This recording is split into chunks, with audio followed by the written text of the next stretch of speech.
I take the stairs down the fire escape, all 6 stories, at a slow pace, gripping the railing fiercely. I don't like heights. Presidents Washington and Jefferson wanted D.C. to be a low city. I'm with them all the way. In the 1890s, the Cairo Hotel was built on Q Street to a height of 164 feet, towering over its neighbors. In reaction to the uproar that followed, Congress passed a law called the Height of Buildings Act a few years later. But they amended the law in 1910, making it even more restrictive.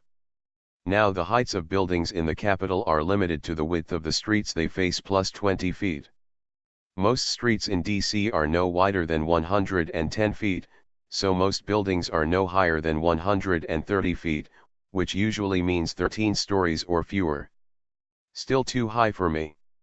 I can't stand near ledges. I'm not so afraid of losing my balance or slipping. I'm afraid I'll jump. When I reach the bottom, I walk through the parking lot and take the stairs up to the brick path that follows the C&O Canal. Diana lives on a tiny, 2-block stretch of 33rd Street between the Potomac River to the south and the Chesapeake and Ohio Canal to the north. Hers is the last building before the dead end at the canal, so it's a secluded walk for me as I come around to the front of her building again. It's sticky hot outside in August. The Capitol was built on swampland, and our humidity is unbearable this time of year. I don't blame Congress for staying away. 2 younger guys are standing outside the loft building across the street, smoking cigarettes and checking out my bike. "Sweet ride," one of them says. He's small and mangy, like Joaquin Phoenix in To Die For, Nicole Kidman's breakout role, in my opinion, in which she showed for the first time she could carry a movie. "You like it?" I ask.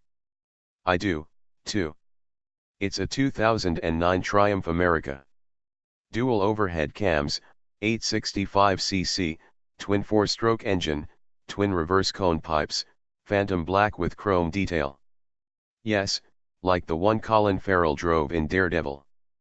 I'm not saying I bought it for that reason. Not saying I didn't.